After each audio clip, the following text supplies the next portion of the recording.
welcome all you in the class. Hare Krishna. Hare Krishna. Okay. Hare Krishna.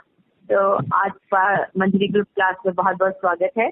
जैसा कि हमने इस class में ये डिस्कस किया था कि हम श्रील प्रभुपाद की बुक पढ़ेंगे, तो हमने 2 बुक कंप्लीट कर ली। पहला था perfect question and perfect answer और दूसरी बुक थी कमिंग बैक, पुनरागमन। आज से हम एक न्यू बुक शुरू कर रहे हैं श्रील प्रभुपाद की, उसका नाम है प्रकृति के नियम, है ना।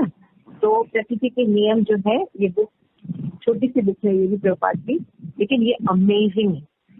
इसमें जो सिद्धांत है, ऐसे कई चीजें आप सोचते होंगे जो कि आपके दिमाग में आता है, ऐसा क्यों ऐसा क्यों ऐसा क्यों, इन सब के बारे में बहुत अच्छे से क्लियरिफिकेशन दिया है ज्ञान के द्वारा, साइंटिफिक स्टडी के द्वारा, तर्क के द्वारा। तो आप बिल्कुल समझ सकेंगे कि ऐसा क्यों होता है। तो जनरली ज्यादा से तीन सिद्धांत ही दिए गए हैं, 3 ही चैप्टर हैं और बहुत अच्छी चीजें इसमें बताई गई। ईश्वर और कर्म का नियम क्या है, तो आज हम पहले भूमिका पढ़ेंगे और उसको समझने की कोशिश करेंगे। तो ओम ज्ञानतिमिरान्धस्य ज्ञानाञ्जनशलाकया चक्षुरुन्मीलितं येन तस्मै श्री गुरुवे नमः।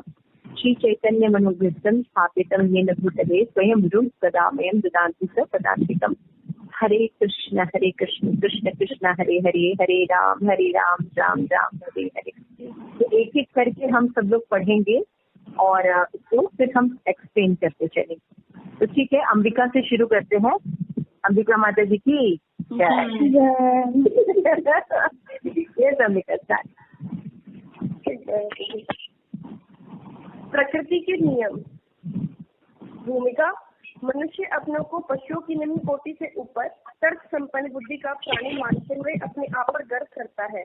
तथापि ऐसा प्रतीत होता है कि जब वह अपने लाभ हेतु प्रकृति के रहस्यों को खोजने के लिए अपनी तर्कपूर्ण बुद्धि का प्रयोग करता है, तो वह जटिल समस्याओं की दलदल में और गहरा फंसता जाता है।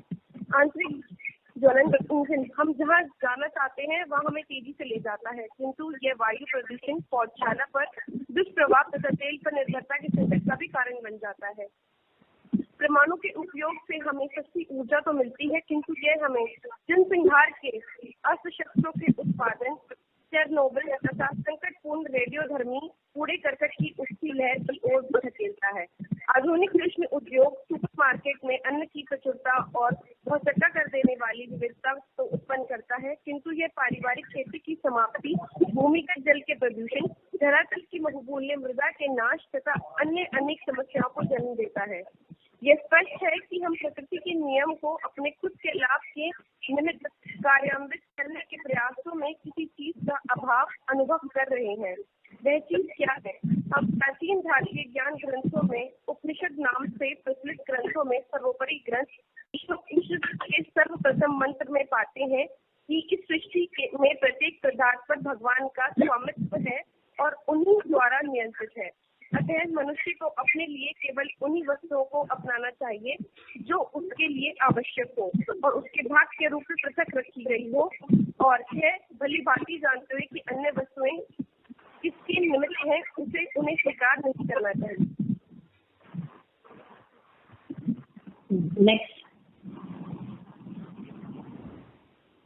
नेक्स्ट अर्थ पढ़ो। प्रकृति में हम इस सिद्धांत को प्रचलन में देखते हैं। भगवान द्वारा निर्मित प्रकृति की व्यवस्था पशु पक्षियों का पालन करती है। हाथी प्रतिदिन 40 किलो भोजन खाता है। चींटी अन्न के कुछ दानों ही खाती है। यदि मनुष्य इसमें हस्तक्षेप न करे तो प्रकृति संतुलन सभी जीव जंतुओं को बनाए रखता है। कोई भी कृषि विशेषज्ञ आपको बताएगा कि धरती इतना अन्न उपजा सकती है जो वर्तमान जनसंख्या के 10 गुना लोगों के भोजन के लिए पर्याप्त 10 गुना लोगों के भोजन के लिए पर्याप्त है। किंतु राजनीतिक षड्यंत्र और लड़ाइयाँ, भूमि का पक्षपातपूर्ण आवंटन, अन्न की बजाय तंबाकू, चाय और कॉफी जैसी नकद फसलों का उत्पादन तथा दुरुपयोग के फलस्वरूप होने वाले शरण के कारण संयुक्त राज्य जैसे समृद्ध देशों में भी लाखों लोग भूखे रह जाते हैं। हमें प्रकृति के नियमों को परमेश्वर की दृष्टिकोण से समझना चाहिए, जिन्होंने इन नियमों को रचा है। उनकी दृष्टि में पृथ्वी के सभी निवासी, चाहे वे जल, थल अथवा आकाश में रहने वाले जीव क्यों न हो, सब उनके पुत्र पुत्रियां हैं। इसके बावजूद हम मानव, जो उनके सार्वभौमिक उन्नत प्राणी हैं, इन पुत्र पुत्रियों के साथ अत्यंत निर्दयतापूर्ण व्यवहार करते हैं, जिसमें पशु हत्या की प्रथा से लेकर वर्षावनों का विनाश सम्मिलित है। तो इसमें क्या आश्चर्य हो सकता है यदि हमें युद्ध, महामारी, दुर्भिक्ष जैसी अनवरत रूप से घटने वाली प्राकृतिक आपदाओं को भोगना पड़ रहा हो। हमारी समस्या की जड़ है अन्य किसी के अधिकारों को ध्यान में रखे बिना अपनी इंद्रिय तृप्ति की इच्छा। ये अधिकार है पिता के संबंध में जैसे शिशु के अधिकार। हर बच्चे को पिता की संपदा में हिस्सा पाने का अधिकार होता है। इस प्रकार संसार में सभी प्राणियों में भ्रातृत्व भावना को उत्पन्न करना इस बात पर निर्भर करता है कि भगवान को जगत के पिता समझे जाए। जैसा हमने देखा है, वैदिक वाङ्मय इस बात की घोषणा करता है कि परम भगवान ही अखिल सृष्टि के स्वामी एवं नियंत्रक हैं। उनकी अनुमति के बिना एक पत्ता तक नहीं हिलता। वे सर्वे सर्वा है। तब हमारी स्थिति क्या है? इसका भी उत्तर हमें वैदिक वाङ्मय मिलता है। हमारी स्वाभाविक वैधानिक भूमिका भगवान की सेवा करना है। वे परम भोक्ता है और हमारा कार्य है उनकी सेवा के माध्यम से उनके आनंद में भागीदार बनना, न कि उनसे अलग रहकर भोग करने का प्रयास करना। वे सर्वशक्तिमान है अतः पूर्णतः स्वतंत्र है। हमारी सूक्ष्म स्वतंत्रता उनकी पूर्ण स्वतंत्रता की नगण्य छाया मात्र है। इसी क्षुद्र स्वतंत्रता का दुरुपयोग और उनसे अलग रहकर भोक्ता बनने का हमारा प्रयास ही हमारे वर्तमान संकट का कारण है। हम अपनी स्वतंत्रता का दुरुपयोग क्यों करते हैं?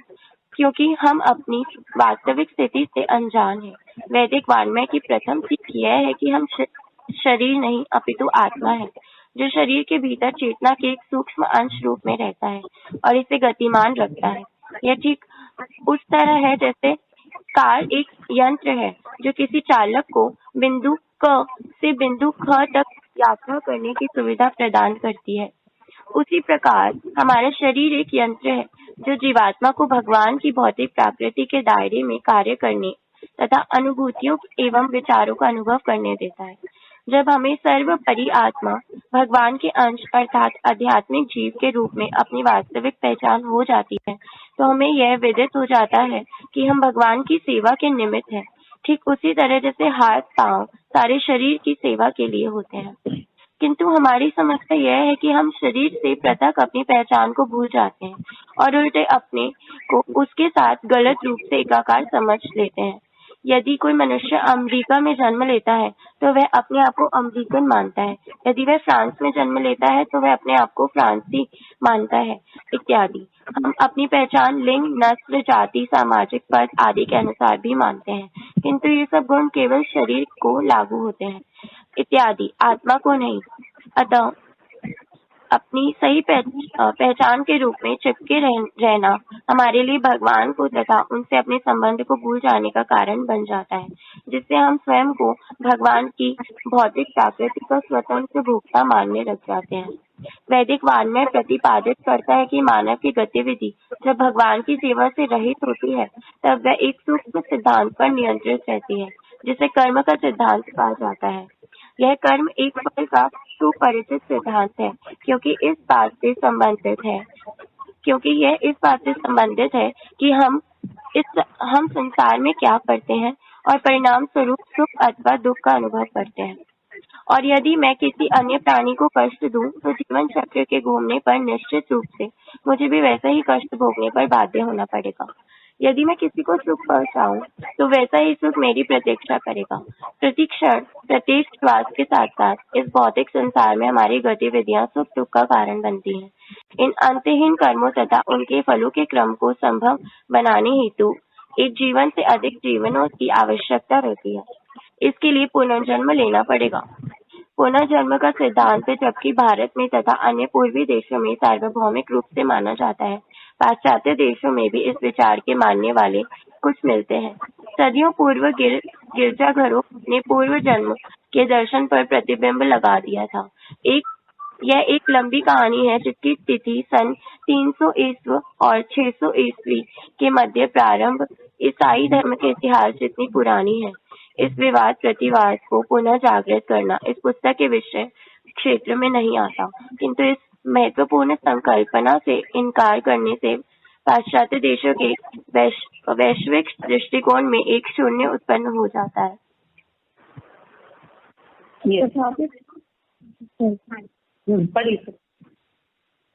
तथापि पिछले दशक में इसके आसपास पश्चिम के बहुत से विचारक पुनर्जन्म की धारणा को गंभीरता से लेने लगे हैं।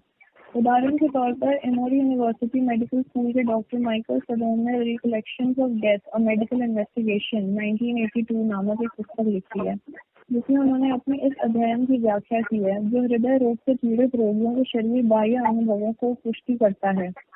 सडोम लिखते हैं, जो मन भौतिक मस्तिष्क से पृथक हो जाता है, क्या वह निश्चित रूप से आत्मा हो सकता है जिसका अस्तित्व कतिपय धार्मिक सिद्धांतों के अनुसार अंतिम रूप से शारीरिक मृत्यु हो जाने के पश्चात भी बना रहता है।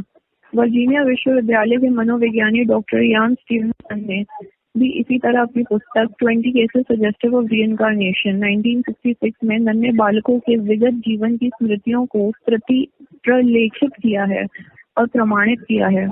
अन्य अध्ययनों से, जिनमें सम्मोहन विद्या द्वारा प्रतिगमन जैसे साधनों का आश्रय लिया गया है, यह संकेत मिलता है कि पुनर्जन्म की धारणा शीघ्र ही पश्चिम की मुख्य धारा के विज्ञानियों ने स्वीकृति प्राप्त कर सकती है।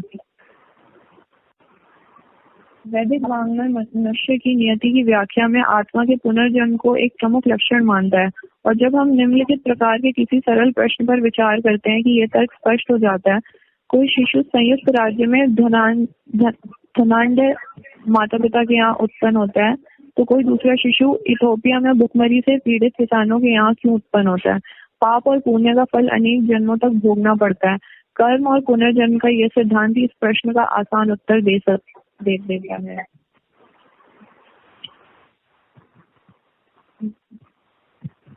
अंबिका माता जी। माता जी आप करो, कैरी ऑन, खत्म होने वाला है। प्रकृति के नियम अच्युत न्याय की रचना मूलतः दो स्रोतों के आधार पर की गई है। पहला स्रोत है कृष्ण कृपा मूर्ति श्री श्रीमद ऐसी भक्तिवेदांत स्वामी प्रभुपाद द्वारा श्री ईशोपनिषद पर दिया गया वार्ता क्रम देखे लेखक तरीके 1970 की वसंत ऋतु में लॉस एंजलिस में दिए गए इन भाषणों से इस प्रश्न पर सुचारू ढंग से प्रकाश पड़ता है कि ब्रह्मांड वास्तव में कैसे कार्य करता है। दूसरा स्रोत है श्री प्रभुपाद का श्रीमद् भागवत का तात्पर्य युक्त अनुवाद। इस महान ग्रंथ के तीसरे स्कंद में हम यहाँ प्रतिकूल सकाम कर्मों का भगवान कपिल द्वारा वर्णन शीर्षक जो 30वें अध्याय को पुनः उद्धृत करते हैं। इस उपखंड में हम उस पापी जीवात्मा के भाग्य के बारे में जानकारी प्राप्त करते हैं जो ईश्वर की प्रकृति के नियमों का उल्लंघन करता है और कर्म के सिद्धांतों के अनुसार दंड पाता है। ईशोपनिषद पर दी गई वार्ताओं में से एक में श्री प्रभुपाद कहते हैं, यदि आप अच्छा कर्म करते हैं तो आप अगले जन्म में तथाकथित सुख पाएंगे, किंतु आप जन्म मृत्यु के चक्र में बंधे रहेंगे, और यदि आप बुरा कर्म करते हैं तो आप पाप कर्म के फल को भोगेंगे और जन्म मृत्यु के चक्र में फिर भी बंधे रहेंगे। किंतु यदि आप कृष्ण के निमित्त कर्म करते हैं तो ऐसा अच्छा अथवा बुरा कोई फल नहीं मिलेगा और मृत्यु के समय आप वापस कृष्ण के पास चले जाएंगे। कर्म के बंधन को तोड़ने का यही एकमात्र उपाय है और पूर्व चर्चित दुखों का नाश करने का समस्त समाज के लिए केवल यही रास्ता है। जब तक हमें संसार में दुख से पूर्ण रूपेण छुटकारा पाना संभव नहीं है, क्योंकि जैसा कि वैदिक शिक्षाओं में माना गया है, ये भौतिक जगत स्वाभाविक रूप से दुखों का घर है। अंततः हम प्राकृतिक शक्तियों के विशाल व्यू के बीच बेबस हैं। अतः एकमात्र सांत्वना यही रह जाती है कि हम प्रकृति के स्वामी परमेश्वर की इच्छा को जानें और इनका अनुकरण करें। केवल इसी मार्ग से हम प्रकृति के नियमों से परे हो सकेंगे, जन्म मृत्यु के चक्र से छूट सकेंगे और भगवत प्रेम तथा भगवत धाम में निवास पाने की जीवन की परम सिद्धि को प्राप्त कर सकेंगे। कितनी सुंदर भूमिका है श्री प्रभुपाद की। इसलिए श्री प्रभुपाद ने बताया कि इस बुक में श्री प्रभुपाद हमें क्या बताने वाले। तो जैसे कि प्रभुपाद यहाँ पे शुरू कर रहे हैं, तो यहाँ पे प्रभुपाद बता रहे हैं कि मनुष्य जो है वो सभी जो योनियां हैं उन योनि में सर्वश्रेष्ठ प्राणी है और उसको बड़ा गर्व होता है। किस बात का गर्व होता है कि उसके पास जो इंटेलिजेंस है, बुद्धि है, वो बाकी सबसे श्रेष्ठ है ना।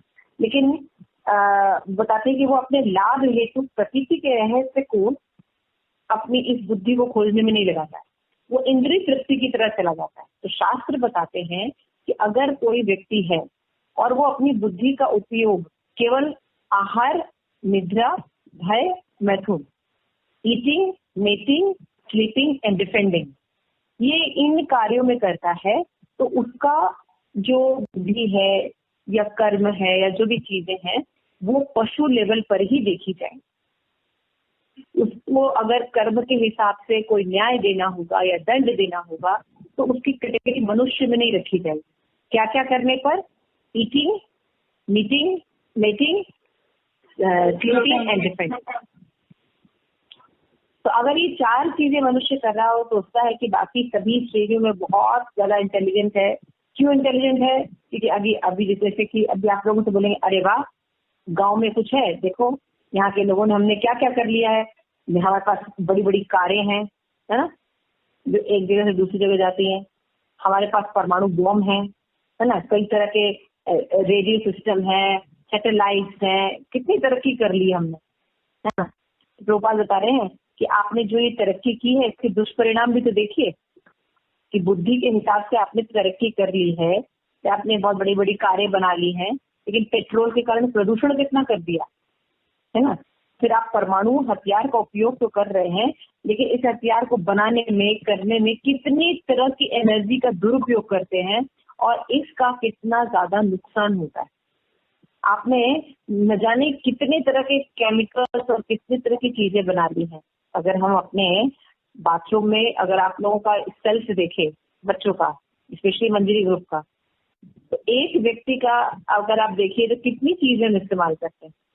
नहाने का साबुन अलग होता है, कपड़े का साबुन अलग होता है, हेयर शैम्पू अलग होता है, फेस वॉश अलग होता है और भी बहुत चीज होती है, राइट।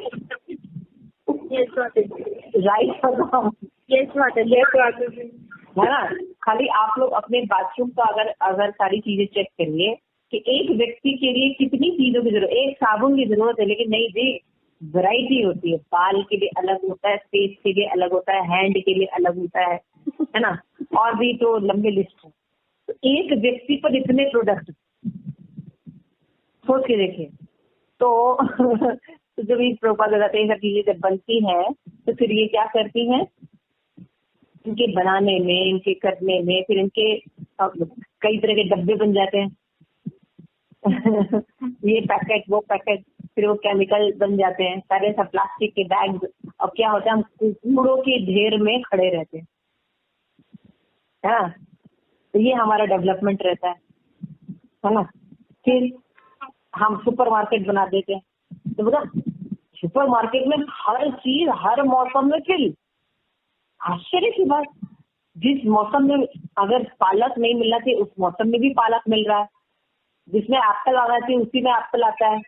नहीं जी, हर मौसम में 12 महीने में हमारे पास सब कुछ। तो सुपर मार्केट जाते हैं तो सब चीज, खाना, राशन इतनी मात्रा में भरा पड़ा है। तो प्रोपाल बताते हैं भरा तो पड़ा रहता है, लेकिन इसमें जो परिवार के लोग जो खेती करते थे उससे तो ये क्या बोलते हैं, कीटनाशक औषधियों का प्रयोग नहीं करते थे, सिंपल मतलब ऑर्गेनिक खेती करते थे। इसका लाभ कहाँ गया? ये तो खत्म हो गया बिल्कुल। इसीलिए आज पेस्टिसाइड चीजें मिलती है, पेस्टिसाइड होते हैं, इसके कारण कितने रोग हो रहे हैं उसका कोई नियम ही नहीं। पहले के लोग जो है अगर 2-3 रोटी खा लेते थे तो पेट भर जाता था। अभी आप रोटी खाइए, देखिए आपका पेट नहीं भरेगा। ये जरूर सोचेंगे कि मतलब ज्यादा खाएंगे तो मोटे हो जाएंगे, ये हो जाएगा, तो आप एक स्टिक करते हैं कि 1 रोटी या 2 रोटी या 4 रोटी खाएं, लेकिन आपका पेट नहीं भरता। आप लोगों में से कितने लोग ये एग्री करते हैं?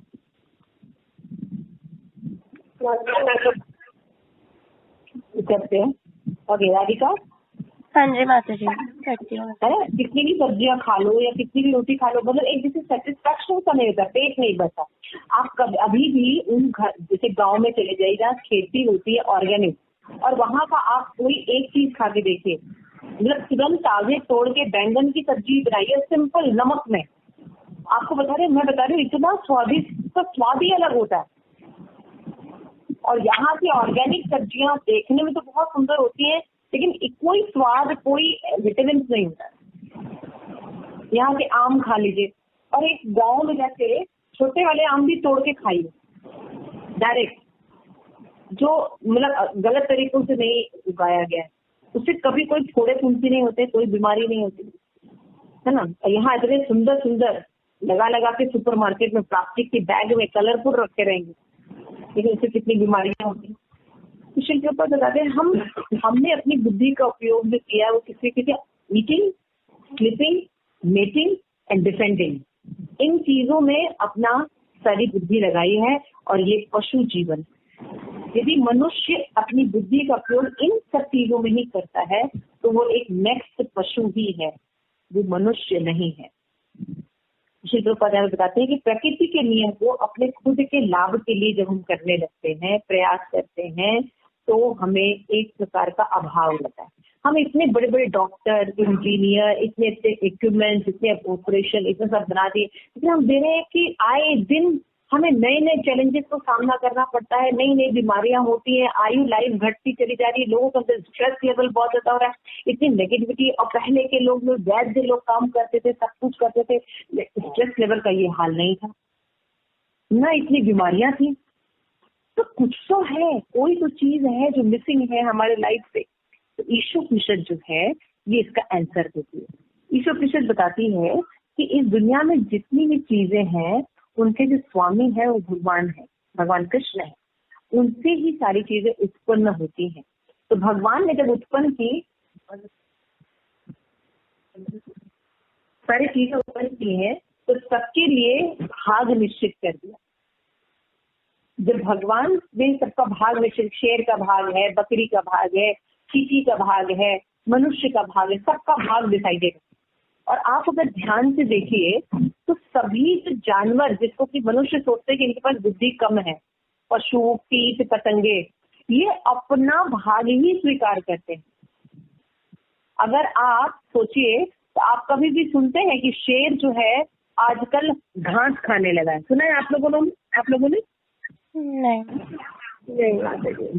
गाय जो है वो शेर और चीते खाने लगी है, सुना है आपने? नहीं। भूख से मर जाएंगे, लेकिन कभी नहीं सुनेगा आप लोग, है ना।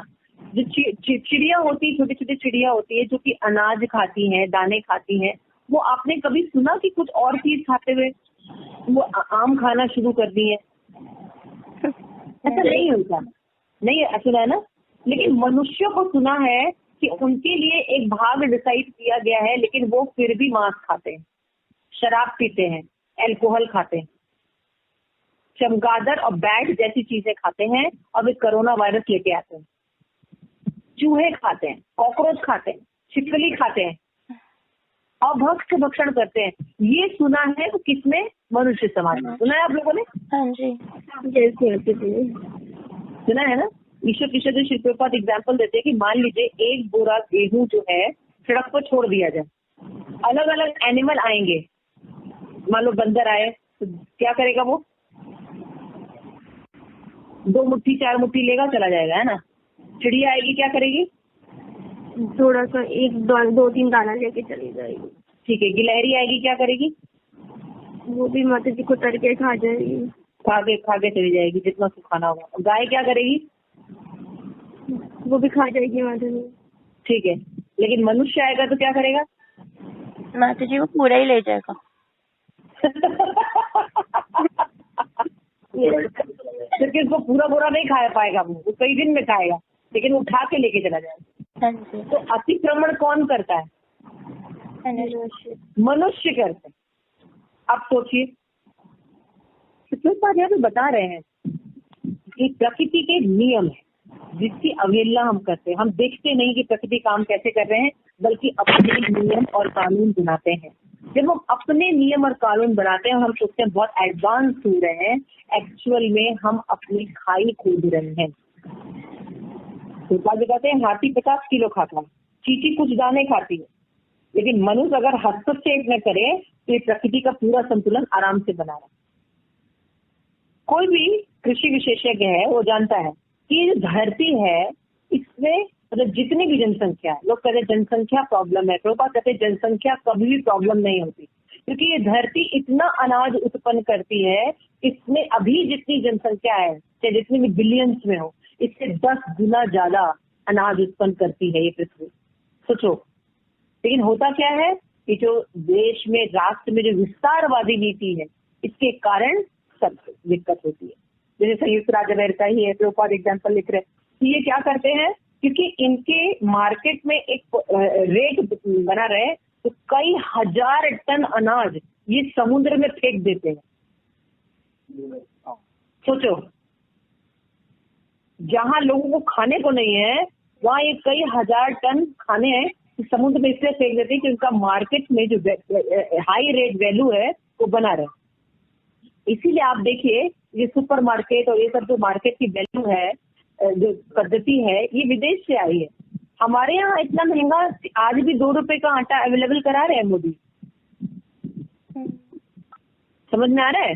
आप लोगों को अगर अपना बचपन याद होगा तो शायद आप लोग इतना महंगा नहीं देखते होंगे। आप लोग के पास अगर 5 रुपीज होते होंगे तो आप कुछ भी खा सकते थे। आप लोग को याद है अपने बचपन में? हाँ जी माता जी। यस यशिका? जी माता जी। है ना? 5 रुपीज में काफी टॉफियां या चॉकलेट या आइसक्रीम मिल जाती थी। यस माता जी। इतना हुआ करता था हम लोगों के घरों में। अब लोगों ने क्या करा, क्योंकि बीफ खाने हैं सबको, सेक्शन में है, तो इसलिए दूध भी महंगा है, सब कुछ घी भी अब देखिए सोने का हो रहा है। हाँ, अभी आप देखो हर चीज कितनी महंगी है। अगर पेड़ लगा लो, 4 पेड़ लगा लो तो आम ही आम है, खाते रहो, है ना? गाय पाल लो तो दूध ही दूध है, दूध दही पनीर की नदियां बह जाएंगे अगर 4 गाय पाल लो।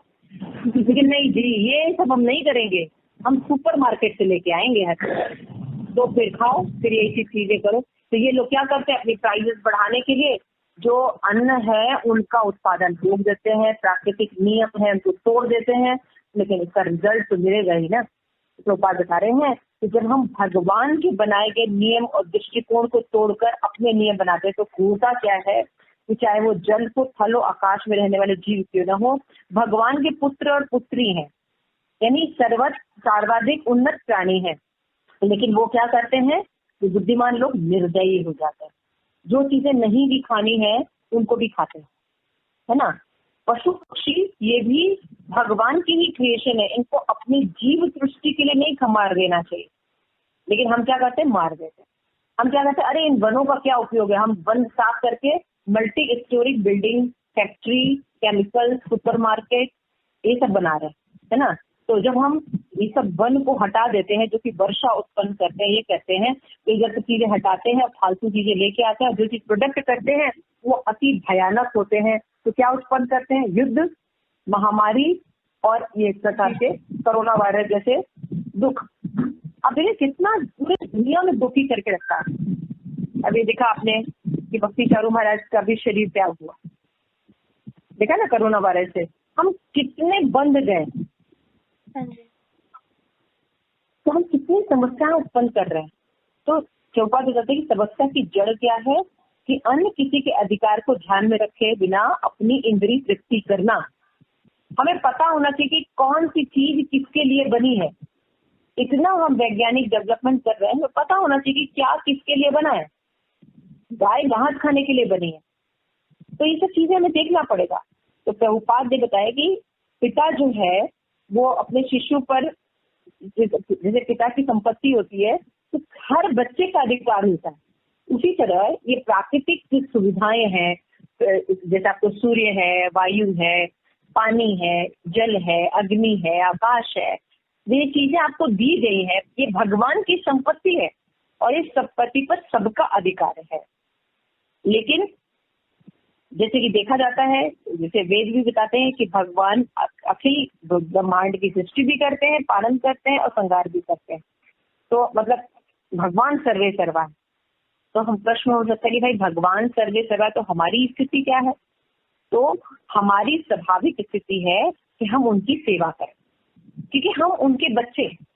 जब हम उनकी सेवा करते हैं तो हमें कुछ करने की जरूरत नहीं, भगवान हमारा पालन करेंगे। लेकिन नहीं जी, हमें तो ऐसे तो करना नहीं है, हमें भूखता बनना है, हमें ईश्वर बनना है। तो फिर क्या होता है, भगवान जो है कहते ठीक है बनो, तो फिर हम सारा पड़ांग काम करके रख देते हैं। तो बात बताते हैं कि जब जीव जो है आनंद में भागीदार बन सकता है भगवान के बिना किसी प्रयास के, अगर वो भगवान के द्वारा बनाए गए नियमों का पालन करे, भगवान को भोक्ता माने और मालिक माने और चीजों का दुरुपयोग न करे, उसके लिए जो भाग नीति कर दी गई है उसको ही करे। तो जैसे हर पशु का भोजन, रहन सहन, आचार विचार निश्चित है, उसी तरह मनुष्यों का भी भाग निश्चित कर दिया गया है। लेकिन ये पता कैसे चलेगा कि क्या निश्चित किया गया है? भाई किसी को एक रोटी में सेटिस्फेक्शन मिलता है, किसी को पिज्जा ही खाना है, किसी को 10 रोटी में सेटिस्फेक्शन मिलता है। तो कैसे डिसाइड होगा कि मनुष्य का क्या भाग है, क्या भाग मनुष्य के लिए निर्धारित किया गया, ये कैसे पता चलेगा?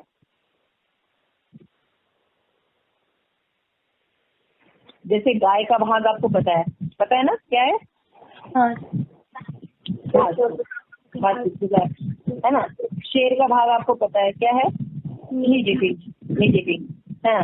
तो मनुष्य का क्या भाग है ये कैसे पता? क्योंकि अमेरिकन है, उनका अलग टेस्ट है हर चीज का, और रहने सहने का संस्कार सब कुछ अलग है। इंडियन है अलग है, साउथ अफ्रीका के लोग अलग हैं, भारतीय अलग हैं। ये प्रभु आप तो ईश्वर निषद पढ़ रहे हैं, तो भारत तो मनुष्य का भाग्य क्या है?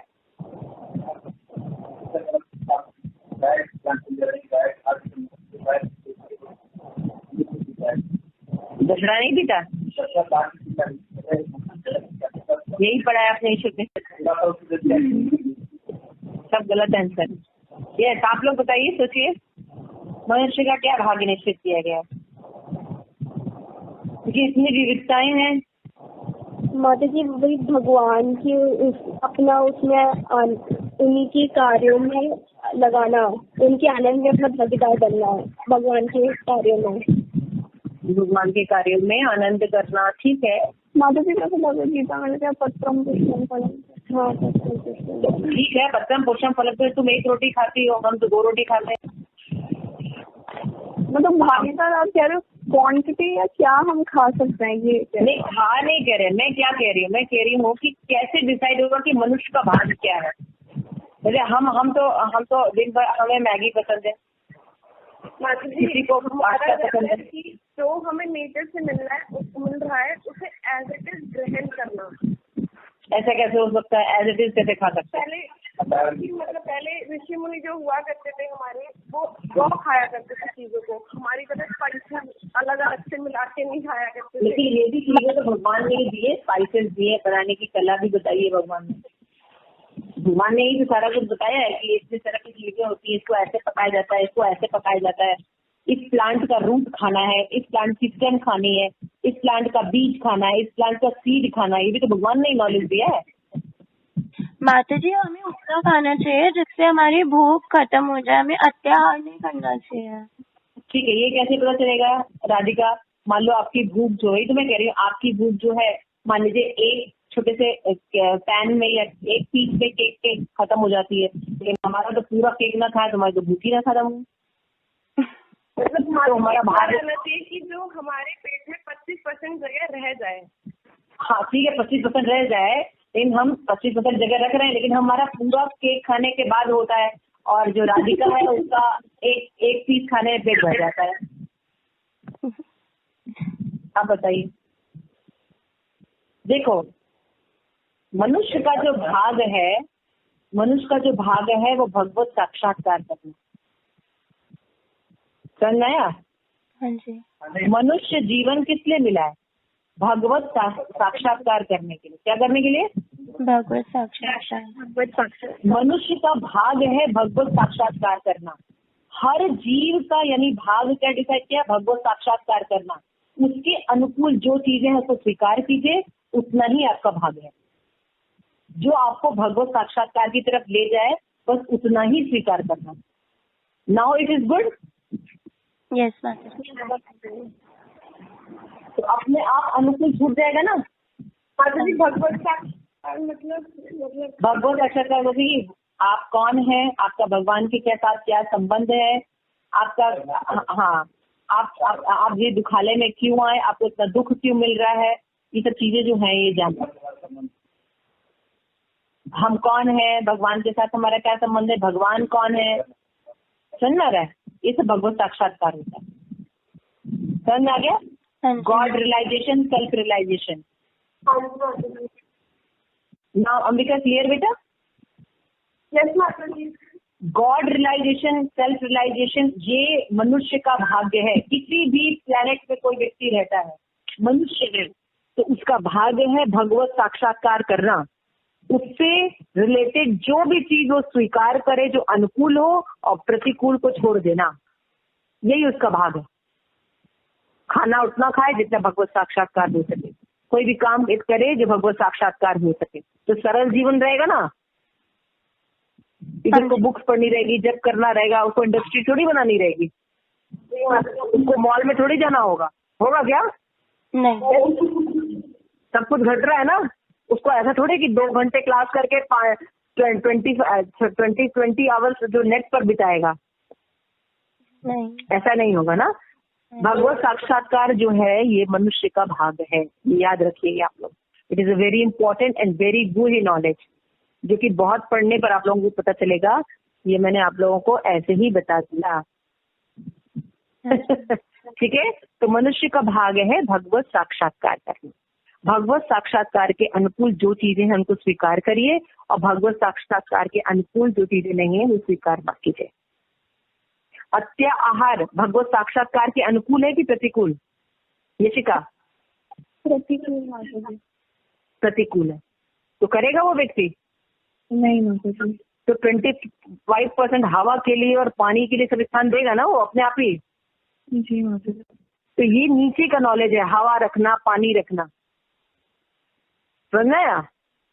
जब ऊपर का नॉलेज सही रहता है तो बाकी नीचे के नॉलेज अपने आप सही हो जाएंगे। कोई व्यक्ति 1 रोटी खाए या 2 रोटी खाए ये इम्पोर्टेंट नहीं है। इम्पोर्टेंट क्या है? भगवत साक्षात्कार करना। तो ओवर ईटिंग जो है वो भगवत साक्षात्कार करने देगी उस व्यक्ति को? नहीं। रजोगुणी खाना, तमोगुणी खाना उस व्यक्ति को भगवत साक्षात्कार करने देगा? नहीं। आस्था? नहीं करने देगा ना? करने देगा। रजोगुणी खाने के लिए साक्षात्कार करने देगा। ओके, रजोगुणी साहित्य, रजोगुणी संघ क्या उसको भगवत साक्षात्कार करने देगा? नहीं माता जी, बिल्कुल भी नहीं देगा, दूर ले जाएगा उसको। उसका जो तपस्या है, उसका जो काम है, अगर तमोगुणी रहेगा तो भगवत साक्षात्कार कर पाएगा?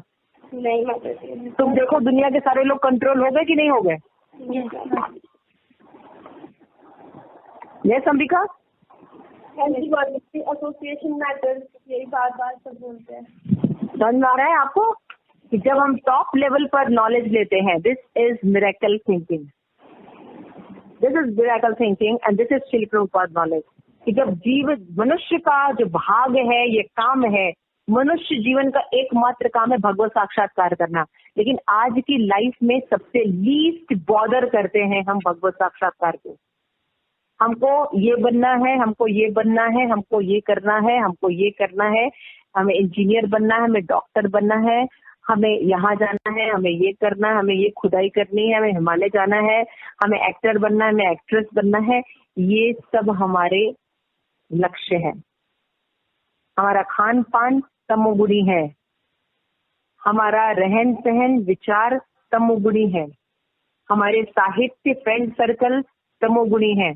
हम जिन चीजों को इस्तेमाल कर, हर चीज में प्रकृति के गुण होते हैं।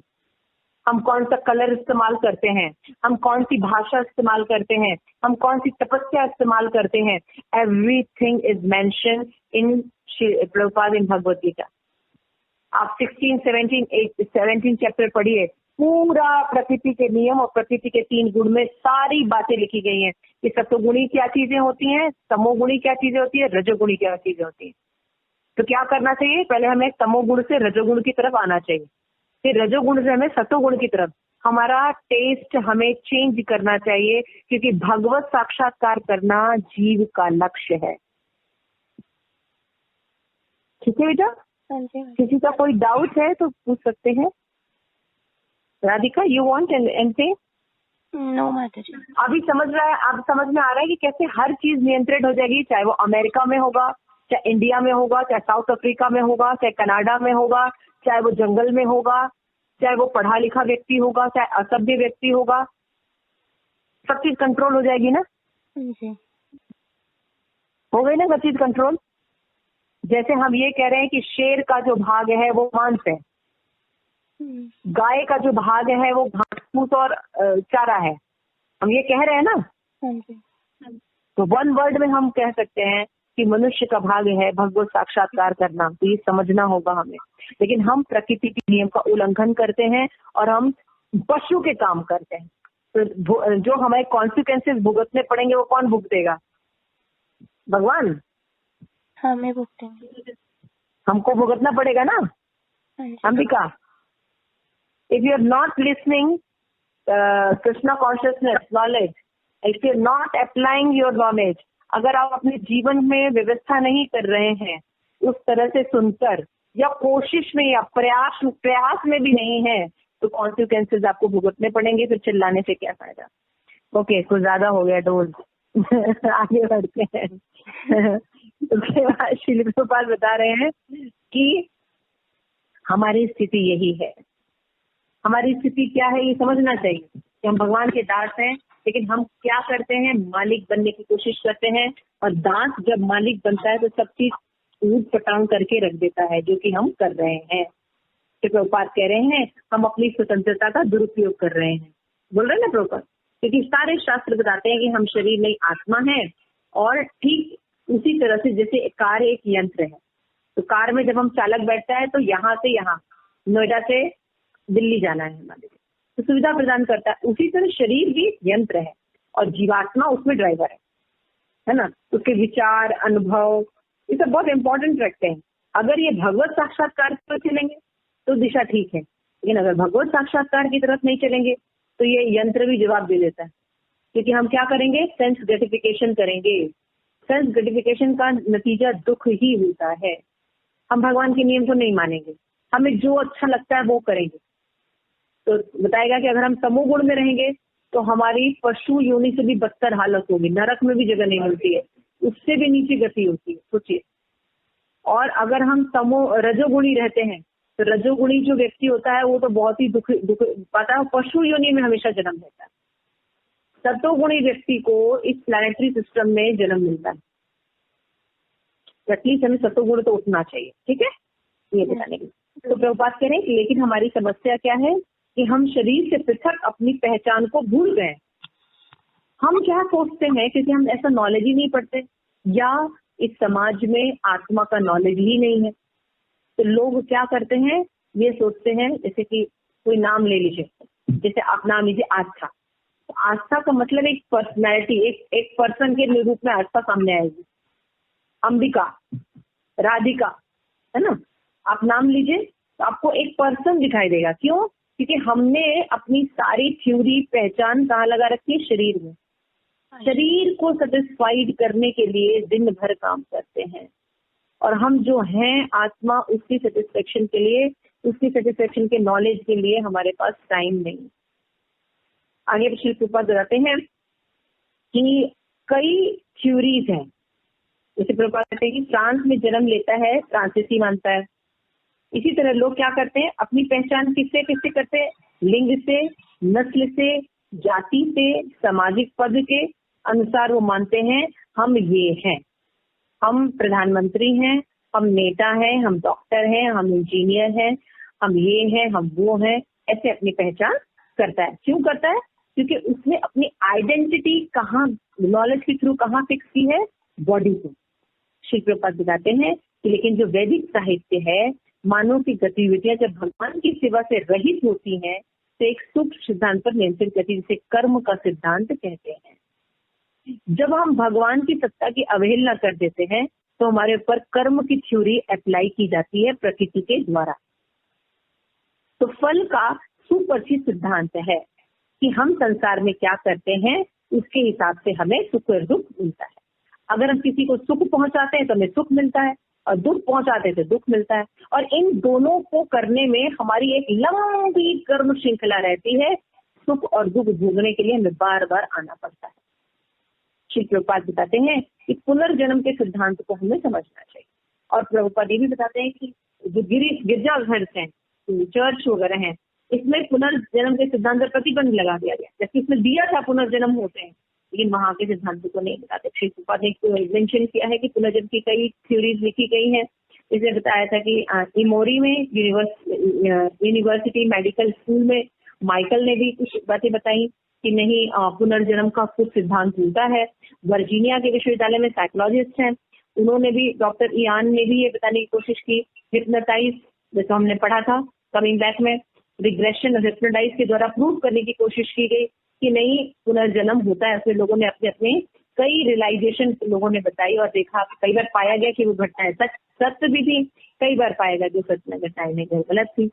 इसी तरह श्रील प्रभुपाद कहते हैं कि अगर हमें ये थ्योरी बतानी है कि एक व्यक्ति पैदा होते ही अच्छे कुल में जन्म लेता है, एक व्यक्ति पैदा होते ही निम्न कुल में जन्म लेता है, एक को दुख की प्राप्ति होती है, एक को सदैव सुख की प्राप्ति होती है, तो ऐसा हम प्रश्नों का उत्तर देने में बहुत असहज हो जाएंगे अगर हम पुनर्जन्म के सिद्धांत को नहीं मानेंगे। जब पुनर्जन्म को सिद्धांत मानेंगे तो हम कर्म और कर्म के हिसाब पुनर्जन्म या इस कर्म का रिजल्ट गलत मिलता है और फिर बार बार मिलता है, पाप को या पुण्य को भोगने के लिए हमें बार बार आना पड़ता है, तो पुनर्जन्म का सिद्धांत नहीं रहेगा तो बता पाना बहुत मुश्किल है। तो वैदिक साहित्य में बताया गया है पुनर्जन्म का सिद्धांत। तो प्रकृति के नियम जो है एक अमूल्य न्याय है, जिसमें पहला स्रोत कृष्ण कृपामूर्ति की जो बुक है ईशोपनिषद की, वो उसके बारे में जो उन्होंने भाषण दिया था लॉस एंजलिस, उसको बताया गया है। फिर श्रीमद् भागवतम का भी कुछ अंश जो कपिल मुनि ने बताया है उसको उद्धृत किया गया है कि प्रकृति के नियम को उल्लंघन करता है और कर्म के सिद्धांत के अनुसार दंडित पाता है। कैसे दंड पाता है, क्या कर्म का सिद्धांत है और क्या करने पर उसको दंडित किया जाता है, कैसे दंडित किया जाता है, ये बताया जाएगा। फिर उसको बताया जाएगा कि ईशोपनिषद पर दी गई वार्ता में श्री प्रभुपाद ये भी कहते हैं यदि आप अच्छा कर्म करते हैं तो अगले जन्म में सुख पाएंगे, किंतु जन्म मृत्यु के चक्र में बंधे रहेंगे। सुख भी बंधन का कारण है, ये श्री प्रभुपाद ने हमें बताया। ऐसा अच्छा और बुरा कोई भी प्रभाव मिलता है, कर्म के बंधन को तोड़ने का यही एकमात्र उपाय है कि हम भगवत भक्ति करें। बिना भगवत भक्ति किए हुए हम नहीं निकल सकते। इसलिए 3 प्रकार के कर्म होते हैं, कर्म, अकर्म और विकर्म, जिसको यहाँ पे बताया गया। कर्म में क्या होता है, अच्छा या बुरा रिजल्ट मिलता है और उसके लिए हमें बार बार आना पड़ता है। विकर्म का मतलब होता है ऑलवेज बैड, पाप में कर्म, इसको भी भोगने के लिए हमें हमेशा आना पड़ेगा। लेकिन एक अकर्म की स्थिति होती है जिसमें हम भगवान कृष्ण को अपने सारे कर्म अर्पित कर देते हैं, तो वो भगवत भक्ति होती है और इसमें कोई भी रिजल्ट यानी कर्म नहीं बनता, तो हमें वापस आने की जरूरत नहीं पड़ती। हम अपने घर भगवत धाम बहुत आराम से चले जाते हैं जहाँ शाश्वत आनंद है। तो श्री प्रभुपाद बताते हैं कि केवल यही एक रास्ता है, और कलयुग में तो और सब रास्ते बकवास हैं। केवल ये हरे कृष्ण कृष्ण कृष्ण हरे हरे, हरे राम राम राम हरे हरे, इस मंत्र का उच्चारण करने का जो रास्ता बताया है चैतन्य महाप्रभु ने, यही एक रास्ता सेफेस्ट वे है। और ये अकर्म करता है, भगवान की भक्ति करने के लिए प्रेरित करता है। कर्म करके भी हम बंधन में नहीं पड़ते, ये जादू प्रेजेंट करता है। और केवल इतना ही नहीं, हमें अपने घर वापस भगवत नाम शाश्वत सुख प्रदान करने के लिए पहुंचा देता है। तो ये है हरि नाम, और हरि नाम और भगवान में कोई अंतर नहीं होता। इसलिए भगवान का नाम, भगवान के बारे में जो नियम बताए गए, इसका दृढ़ता से पालन करना चाहिए, क्योंकि कलयुग में और कोई उपाय काम नहीं करता। न यज्ञ, न तपस्या, न बल, न ध्यान, न अर्चा विग्रह की सेवा नहीं कर सकते। तो भगवान ने सबसे इजीएस्ट वे बताया है, यही एकमात्र हमारे लिए रास्ता है। श्री प्रभुपाद लास्ट में कहते हैं, जन्म मृत्यु के चक्र छूटने के लिए एवं भगवत प्रेम, भगवत धाम में निवास पाने के लिए, परम सिद्धि प्राप्त करने के लिए हमें इस मार्ग को अपनाना होगा। अगर हम इस मार्ग को नहीं अपनाएंगे तो प्रकृति के नियम हमारे ऊपर लागू होंगे, जो कि दुखदायी होते हैं, जो कि हम थोड़ा बहुत झेल रहे हैं। तो आइए हम सब मिलकर इस बात को समझ सके कि हमारा जो मनुष्य जीवन है वो आहार, निद्रा, भय, मैथुन यानी ईटिंग, मेटिंग, स्लीपिंग और डिफेंडिंग, इसके लिए ही नहीं है, बल्कि भगवत साक्षात्कार के लिए। जब हम भगवत साक्षात्कार का प्रयास करेंगे तो हमारा ईटिंग भी अच्छा हो जाएगा, हमारा मेटिंग भी अच्छा हो जाएगा, हमारा स्लीपिंग भी अच्छा हो जाएगा, और हमारा डिफेंडिंग तो बहुत ही अच्छा हो जाएगा, क्योंकि भगवान हमारी रक्षा करेंगे। हम प्रकृति का कोई नियम भी नहीं तोड़ेंगे और प्रकृति भी अच्छे से सुंदर ढंग से रहेगी जैसा भगवान ने स्वच्छ और सुंदर बनाया। ठीक है, श्री प्रभुपाद की जय। आई होप आप लोगों को ये भूमिका समझ में आई। मैं एक एक प्रश्न पूछूंगी, तो can we go for that? Okay, question number 1 goes to Astha. Yes माता जी। ओके, पहला प्रश्न ये है कि प्रकृति के जो सिद्धांत का प्रचलन जो देखने में आता है, भगवान द्वारा निर्मित प्रकृति की व्यवस्था पशु पक्षी का पालन करती है, तो कैसे पालन करती है थोड़ा बताइए। अलग अलग पशु क्या खाते हैं और कितना खाते हैं? ये माता जी, प्रकृति के द्वारा सबका अपनी आप ही व्यवस्था प्रकृति करती है सभी पशु पक्षियों का। जैसे कि माता जी, हर दिन हाथी को 50 किलो खाना होता है, तो वो हर दिन हाथी प्रकृति ऐसे उसे जगह पे रखती है, तो हर दिन 50 किलो भोजन खाता है। और जब चींटी होती है वो कुछ अन्न के दाने खाती है, तो प्रकृति ऐसा अपना कार्य करती है कि चींटी को उसका भाग मिलता है, और तो हाथी को उसका भाग मिलता है, हाथी को भी और चींटी दोनों सबको ऐसे ही भाग मिलता है। और अगर माता जी ये जो प्रचलन में अगर हम मनुष्य अगर हम ऐसे इंटरफेरेंस ना करें, हम उसको बैलेंस को बिगाड़े नहीं, तो ये बिल्कुल अच्छा बैलेंस चलता रहेगा। और हम ऐसे जैसे अभी जो विनाश का टाइम, जैसे महामारी का टाइम हो रहा है, हम उसमें नहीं पड़ेंगे। जैसे कि आप सब देख रहे हैं कि अभी गंगा और यमुना क्लीन हो गई, बिल्कुल इतनी क्रिस्टल क्लियर है कि नीचे की एक एक पत्थर दिखाई दे रहे हैं। दादा जी, है ना? तो करोड़ों अरबों रुपया क्लीनिंग पर खर्च किया गया और आज यमुना इतनी क्लीन नहीं हो पाई, लेकिन लॉकडाउन की वजह से विद इन 2-3 महीने में यमुना इतनी क्लीन हो गई। यानी प्रकृति अपनी सारी सुविधा कर सकती है ना, जी कर सकती है, लेकिन हम जो है प्रदूषण पर फैला के रखे हैं, उसके कारण कुछ नहीं होता। हिमालय कितने दूर से दिखाई दे रहा है ना? पंजाब से ही दिखाई दे रहा है, पंजाब से हिमालय दिखाई दे रहा है, समझ के देखिए आप। यानी हमने कितना प्रदूषण करके रखा हुआ, आप देख लीजिए, एक एग्जाम्पल आपके सामने ही है ना? अभी कितना भी जंगल काट दिया जाए, कितने हाथी आपके पास आते हैं। आस्था तुम्हारे दरवाजा खटखटाने के लिए कि आस्था आज ना मुझे खाने को नहीं मिला तो 50 किलो अनाज हमें दे दूं। नहीं बात जी, कोई नहीं आता। शायद राधिका के पास आए हो। राधिका, नहीं, तुम्हारे घर हाथी आए थे? नहीं आए ना? नहीं। कोई हाथी आया था? यशिका, तुम्हारे पास कोई हाथी आया था? नहीं माता जी। अंबिका, तुम्हारे पास? तुम्हारे पास भी कोई हाथी नहीं आया ना? और शेर आया था क्या? तो देखिए प्रकृति का नियम है ना, सबकी लिए व्यवस्था बनी हुई। Okay, next question goes to Radhika. हाँ जी माता जी। कि हमारी समस्या की जड़ क्या है? माता जी, हमारी समस्या की जड़ ये है कि जैसे हम ये नहीं मानते कि जो भी प्रकृति द्वारा हमें दिया गया है उसके जो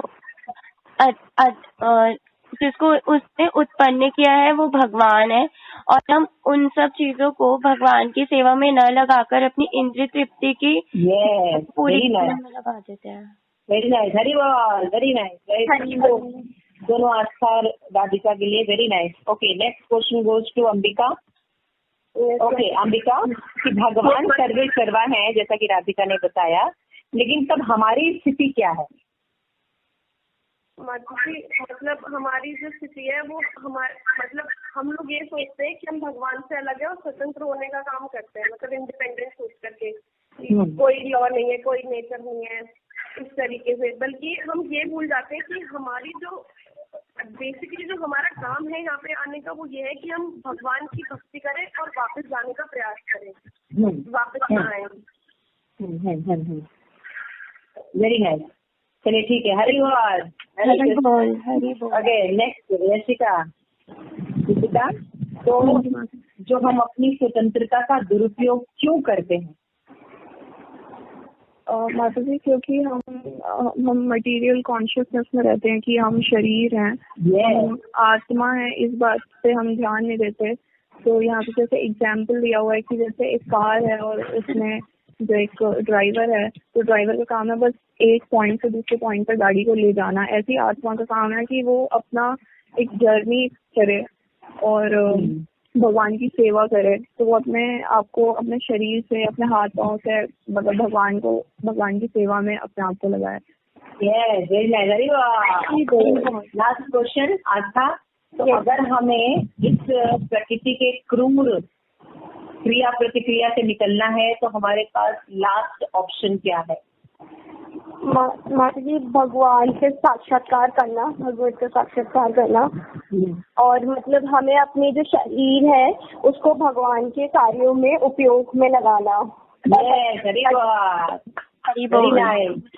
आई थिंक थोड़ा ज्यादा हैवी लेक्चर हो गया हो, आई एम सॉरी, लेकिन ज्ञान जितना स्पष्ट रहता है उतना ही व्यवहार करने में वो बहुत इजी हो जाता है ना। जितना सिंपल आप समझेंगे उतना सिंपल इम्प्लीमेंट कर, सिंपल सी बात है। अगर हम उसको बहुत कॉम्प्लिकेटेड कर देंगे तो हम समझ नहीं सकते, ठीक है ना। तो आप लोगों को किसी का कोई प्रश्न है या कुछ समझना है किसी को? तो it is nice book, I hope you all enjoy this journey. ये भी बुक आपको बहुत अच्छी लगेगी और बहुत प्रश्नों के आपके उत्तर मिलेंगे कि ये उसमें सिर्फ 2 ही लेसन है और वंडरफुल लेसन है। इतने सुंदर बुक है ये, इस बुक में इतनी थ्योरीज क्लियर है, आप देखिएगा, ठीक है। तो नेक्स्ट मिलते हैं हम थर्सडे को। हरे बोल, Hare Krishna. Thank you so much. Shri Prabhupada की जय।